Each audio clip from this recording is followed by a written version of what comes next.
خالتي خواتاتي اهلا وسهلا مرحبا بكم يا جماعه الخير صباح الخير عليكم bonjour tout le monde azul fillaoun salam alaikum j'espère que vous allez bien.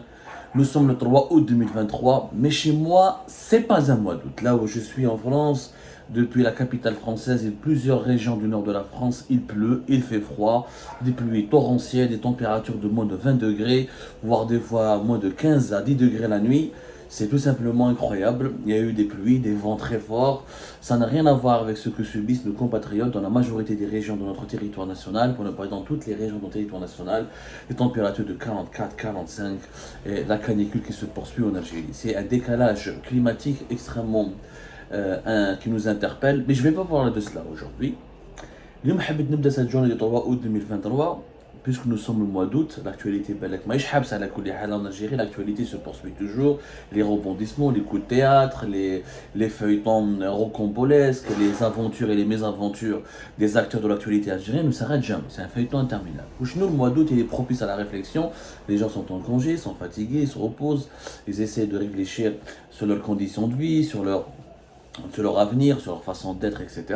C'est peut-être le moment de vous inciter à réfléchir un petit peu sur la crise actuelle que traverse notre pays. Parce que le régime algérien ne veut pas parler de crise. Or, nous sommes dans une crise. Nous étions en crise depuis 2019 et la crise de 2019 elle a été transformée en une autre crise interne. La première crise de 2019, c'était une crise externe, c'est-à-dire elle est venue de l'extérieur du régime. C'est le peuple qui s'est révolté.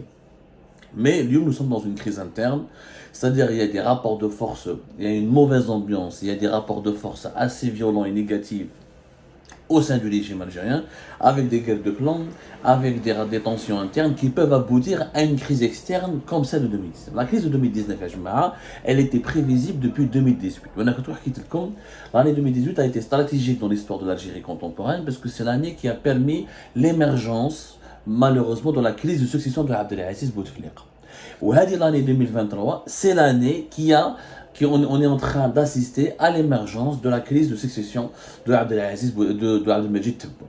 Nous sommes dans une crise de succession, c'est-à-dire qu'à une année des élections présidentielles, comme en 2019, à une année des élections présidentielles en 2018, des clans se sont reconstitués, des rapports de force ont évolué et des groupes au sein du régime algérien se sont formés pour dire que celui qui est contre le maintien du président, celui qui est contre son maintien, celui qui veut un autre candidat, celui qui veut que le président reste mais avec un autre entourage, celui qui veut que celui qui préconise ou là, qui milite pour que le président reste mais avec le même entourage, les divergences sont éclatées au grand jour.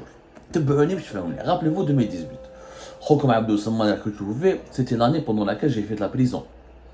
Avec mon collègue Marwan Boudib, il y avait l'affaire Amir DZ qui avait éclaté en 2018. C'était à partir de septembre 2018 où il y avait une grande guerre. D'ailleurs, ça a commencé pendant l'été 2018.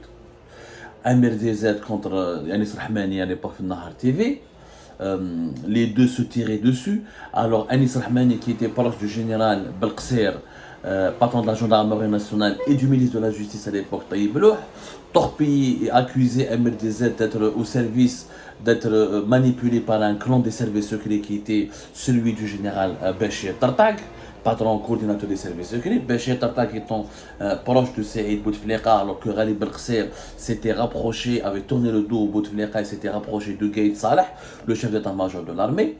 Peut-être avec une lutte médiatique. Si vous vous rappelez, le patron d'Al-Nahar TV avec MLDZ, patron de la gendarmerie nationale, on m'a dit que MLDZ Bachir Tartak, on m'a دخلوا فيها الهامل, قال لك الهامل ثاني يخدم MLDZ وحبوا يدخلوا باللي certains hommes d'affaires qui étaient proches, dont les enfants étaient proches de MLDZ qui m'a tahkout à travers des intermédiaires, etc. قال لك ولي tahkout était proche de MLDZ, or là tahkout est l'ami de الهامل, دخلوا الهامل في الحكاية, où est une lutte de clans qui a éclaté, qui est devenue encore plus violente après l'été 2018.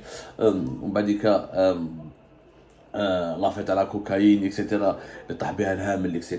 C'est devenu le clan Gaïd Salah et Ghalib Belqser se sentaient très puissants, ils voulaient désintégrer, ils voulaient démolir et se débarrasser de Bachir Tartak, comme il a pu se débarrasser, neutraliser al-hamil. Donc, au septembre 2018, ça devient très très violent avec la gendarmerie nationale qui commence à enquêter sur les soi-disant raisons MLDZ. Et c'est dans ce cadre-là qu'entre septembre et octobre, plusieurs arrestations ont été effectuées. Parmi parmi lesquels انايا حصلوها قال لك انا حبوا يدخلوني في ليزو تاع ام دي زد. Ça c'était le récit médiatique تاع النهار تي في. Alors je n'avais rien à voir avec ام دي زد parce que moi j'ai été arrêté pour mes articles dénonçant le général Ghalib Barkhsel et sa femme Fatiha Boukhars, président de la cour de Tipasa. On m'a dit Kamel Bouakaz, ils ont choisi des gens connus, Kamel Bouakaz, Fodidov, joueur de football, un artiste. Ils ont créé une situation de crise, ils ont créé un choc médiatique, ils ont bouleversé l'opinion publique en procédant à l'arrestation de personnes célèbres, des journalistes connus comme moi, des numéros, un humoriste populaire qui m'a Kamel Bouakaz, un joueur de football populaire qui m'a Fodidov. Ils ont utilisé la figure de MLDZ qui est très populaire sur les réseaux sociaux, où ils ont créé une sorte de crise médiatique et politico-médiatique pour déstabiliser Béchir Dertak et les services secrets et les amis de Saïd Bouteflika. L'offensive avait été lancée par Gaye Salah et Ghalib Barkhsel. C'était à une année avant les élections présidentielles de 2019. Et d'ailleurs, Moraha, le conflit, même si l'affaire MDZ, on a khashtem al-habs après, en novembre 2018, le Kamel Bouakaz, ou Jma'a kharjou pratiquement en décembre 2018, à partir de janvier 2019, le 5e mandat a été décidé puisque Gaye Salah a bloqué tout successeur qui a été proposé par le clan Saïd Bouteflika. Saïd Bouteflika voulait proposer au Yahya, Gaye Salah a refusé. Ensuite on a parlé de d'autres candidats. L'Amamala, il a été refusé par Gaye Salah. Ensuite, il y avait d'autres plans qui ont été proposés, toujours pour... il y avait un ancien ministre de la Justice, M. Taïb Louh, Taïb Belaiz, qui était un proche de Saïd Bouteflika, il a été refusé par Gaye Salah. Donc l'impasse a conduit vers le lancement du 5e mandat qui a ensuite provoqué le Hirak et la crise de 2019. Et ensuite, à la belle, comme vous connaissez l'histoire, comment Gaye Salah a utilisé le Hirak, le clan Gaye Salah a utilisé le Hirak pour faire tomber le clan Abdelaziz, le clan de Bouteflika.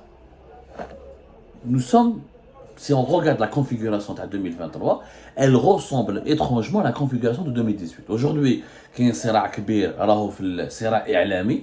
Nahar a été remplacé par le Hayat TV. Habib Hannachi, c'est lui qui a remplacé Anis Rahmani. MRDZ n'est pas attaqué. Celui qui a remplacé MRDZ, c'est Saïd Mezdia, le blogueur, youtubeur installé à Londres, qui populaire, qui est écouté par le public arabophone et notamment qui parle beaucoup de l'institution militaire, qui a des relais au sein de l'institution militaire. Donc Saïd Mezdia, son réseau a fait l'objet d'une enquête qui a été menée par la DGSN. Le patron de la DGSN, Khalid Benchir, il est proche de Boualem et du clan Tebboune. Boualem, le conseiller le plus puissant d'Abdelmajid Tebboune, et le pilier de son clan. Le clan Tebboune qui actionne Khalid Benchir et la police contre l'autre clan qui est l'entourage de Saïd Chengriha. L'entourage de Saïd Chengriha, c'est lui qui alimente et c'est lui qui est, on va dire, pas protège, parce que Saïd Mezdia est en Hollande, il n'a rien profité de l'Algérie, jusqu'à preuve du contraire. Ici, il va يهدر على النظام mais هو ما دار والو مع النظام. Nidam n'a jamais fait quelque chose pour lui. En tout cas, il est assimilé, considéré comme le porte-parole des cercles militaires et cercles paramilitaires, des conservateurs et de l'aile la plus conservatrice, la plus nationaliste de l'armée algérienne, qui est l'aile, et c'est l'aile qui soutient ouvertement Saïd Chengriha. Donc, à la place de général Barkhsel, nous retrouvons Khalid Benchir et la police algérienne. À la place de Saïd Bouteflika, nous retrouvons Boualem. À la place de MLDZ, nous retrouvons Saïd Benzdira. À la place comment s'appelle de Gaye Salah, nous retrouvons Saïd Chengriha. Et donc, ce sont les mêmes éléments. Comme en 2018, on a le frère de MLDZ, Houari, a été arrêté, il a été mis en prison. D'ailleurs, il a partagé ma cellule de prison, la cellule numéro 15 dans la prison d'Al-Harrach. On a procédé à l'arrestation récente, ce mois de juin, du frère de Saïd Bouteflika, Abdelghani Bouteflika, qui est maire fait Béline. C'est les mêmes éléments, ya jma'a. من بعد la guerre médiatique de Hayat TV avec ses chroniqueurs avec Amin Bilazoug وجماعة كيما à l'époque comment ça s'appelle comme à l'époque de Anis Rahmani contre MRDZ, ils ont été utilisés pour dire du mal, noircir l'image de Saïd Mezdia et l'accuser de tous les maux. Donc on a un clan présidentiel comme en 2018, qui se bat contre le clan des militaires, le clan de l'état-major de l'AMP, comme en 2018. Sauf qu'en 2018, c'était le clan de l'état-major de l'AMP qui avait lancé l'offensive contre le clan présidentiel. En 2018, c'est le contraire, c'est le clan présidentiel, à savoir le clan Tebboune, qui a lancé une offensive assez dure contre le clan de Saïd Chenghriha à une année des élections présidentielles, à une année et demie. Nous sommes dans la même configuration. Il y a une crise interne au sein du régime algérien, dont les acteurs, dont les crises en Algérie, comment elles se déroulent. Ce n'est pas Saïd Chenghriha qui sera attaqué personnellement, ce n'est pas le Boualem qui sera attaqué personnellement, c'est une guerre interposée, par médias interposés, ou là par figure médiatique interposée, ou là par réseaux sociaux interposés. C'est une guerre qui commence par une guerre médiatique, qui finit ensuite par des procès en justice. Ce sont les amis du clan ciblé qui sont arrêtés, les relais médiatiques qui sont interpellés ou arrêtés. On met des gens en prison pour ensuite faire de la pression, intimider le clan adverse afin de l'affaiblir et d'essayer de lui imposer sa feuille de route. C'est quoi la feuille de route qui fait l'objet d'une dispute entre les deux clans, à savoir l'entourage de Chenghriha et l'entourage de Tebboune? C'est les élections présidentielles de 2024, à savoir le deuxième mandat de Tebboune, qui est âgé aujourd'hui, qui est 78 ans et dont l'état de santé ne semble pas garantir qu'il peut rester 5 ans encore à l'état du pays.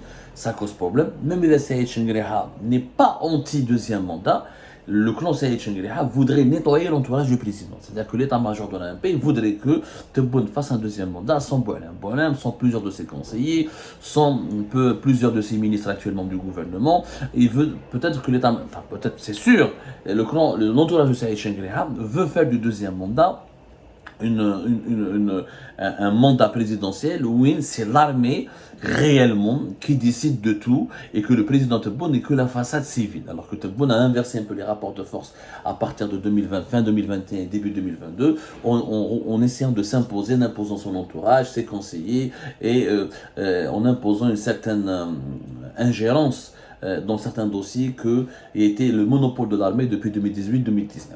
Donc, الحالة راهي مخلطة والتخلاط راهو في الجزائر. الخبر يقول لك عاصمة التخلاط ابو ظبي، التخلاط ما راهو في ابو ظبي، ما راهو في باريس، ما راهو في دبي، راهو في الجزائر. Il est à Alger. Il y a une divergence. Comme en 2018, la même chose. Donc cette divergence, où elle finit par éclater au grand jour, et ça crée une crise politique externe, c'est-à-dire que les différents acteurs qui alimentent cette guerre de clans au sein du régime algérien vont aller essayer d'alimenter la population et d'inciter la population à sortir dans les rues, où ça va aboutir à un consensus, voilà, oui ou non au deuxième mandat, oui au deuxième mandat mais à telle condition, parce que c'est ce que veut l'état-major de l'armée, oui au deuxième mandat, mais à telle condition. Le clan Tebboune veut que le deuxième mandat passe comme une lettre à la poste, mais sans aucune condition. Il veut que les conseils de Tebboune veulent rester au pouvoir. Il veut que le pouvoir de Tebboune soit encore agrandi, soit encore renforcé, au détriment de celui de l'état-major de l'armée. Dans les deux cas, s'il n'y a pas de consensus, eh ben, ça risque, à l'approche des élections présidentielles de 2024, il risque d'avoir des tensions très intenses et des tensions très perceptibles et une certaine ambiance délitaire au sein du régime, ce qui va affaiblir le régime et ce qui pourrait permettre à des factions de la population algérienne, à des factions politiques d'aller vers la population algérienne et d'alimenter des mouvements de protestation populaire, et ça peut créer une deuxième crise politique similaire à celle du Hirak. Ça ne veut pas dire que le Hirak pourrait revenir en 2024, on pourrait peut-être avoir des mouvements de protestation différents dans la forme et dans le fond du Hirak, mais peut-être avec le même esprit, à savoir se débarrasser d'un régime vieillissant, divisé, etc. Et à ce moment-là, on verra qui au sein du régime algérien va profiter de cette instabilité créée par des émeutes ou des contestations populaires pacifiques pour imposer ses hommes au plus haut sommet de l'État et pour imposer sa feuille de route définitive. Mais en tout cas, ce qui est inquiétant pour l'Algérie, que dans un contexte géopolitique dangereux, parce qu'en 2019, il n'y avait pas... Quelle est la différence? Pourquoi cette crise? Nous sommes dans une crise, nous avons tous les indicateurs, comme en 2018, nous avons tous les indicateurs d'une crise de succession de l'actuel président Abdelmadjid Tebboune. Alors que Abdelmadjid Tebboune n'est pas aussi malade que Abdelaziz Bouteflika, mais il a un bilan beaucoup plus médiocre parce qu'il n'a fait que 3-4 ans, la situation du pays est beaucoup plus catastrophique. Mais nous sommes tous les indicateurs d'une crise de succession. Désaccord au sein du régime, lutte de contre l'entourage du président, et lutte très violente qui oppose l'entourage du président de la République à l'entourage du chef d'état-major de l'armée, lutte médiatique très violente qui, par médias interposés, des services, la police des services contre la sécurité militaire et contre certains corps de l'armée et certains corps des services de renseignement.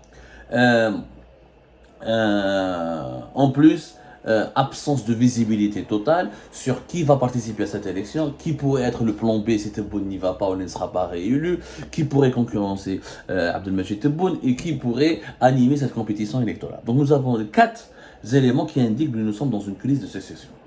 Une crise de succession dans un pays où, dominé par un système présidentiel fort, c'est une crise qui peut aller vers une crise d'instabilité nationale.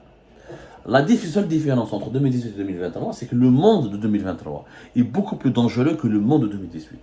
D'abord, nous avons connu la Covid-19 et l'impact terrible sur l'économie des pays fragiles comme l'Algérie de la pandémie de la Covid-19. Ensuite, nous avons la guerre en Ukraine qui a commencé en 2022 avec l'instauration d'un ordre géopolitique mondial très nouveau et le début de la Troisième Guerre mondiale déguisé avec un affrontement très violent et brutal entre le bloc de l'Occident et le bloc de la Russie et la Chine. Un monde beaucoup plus dangereux. Nous avons ce qui se passe autour de nos frontières, des coups d'État partout, au Niger, au Mali, des mouvements terroristes, la Libye qui ne s'est pas encore stabilisée, la Tunisie qui est en faillite et en grande instabilité aussi, guerre de nous avions en 2018, nous n'avons pas des rapports aussi empoisonnés avec le Maroc, notre voisin direct, alors que nous sommes pratiquement ici au bord d'une guerre avec le Maroc. Donc une crise politique en 2024 similaire similaire dans le fond, pas dans la forme, c'est-à-dire similaire dans son processus de déroulement. Par les mêmes causes produisent les mêmes effets, comme on dit dans les sciences. Une crise politique en 2024 en Algérie aurait un impact donc beaucoup plus dangereux et beaucoup plus déstabilisateur pour le pays en 2024. C'est pas la même chose parce que le monde de 2024 et de 2023 est malheureusement beaucoup plus dangereux, beaucoup plus menaçant que le monde de 2018-2019. Mais ça, les dirigeants algériens s'en fichent. Ils n'ont pas conscience du danger qu'ils font courir à la stabilité et à la sécurité nationale parce qu'ils ne se préoccupent que de leur petite personne et leur seul but est de rester le plus longtemps au pouvoir et de monopoliser le pouvoir et de conquérir encore davantage de pouvoir au détriment de leurs adversaires ou de leurs ennemis. C'est pour cette raison que malheureusement que dans notre pays, il n'y a pratiquement personne qui pense à l'intérêt général de notre peuple et très peu de personnes pensent en tout cas à l'avenir de notre chère Algérie. Rabbi Tchibakher. Nous allons approfondir ces analyses et ces décryptages dans les prochaines émissions.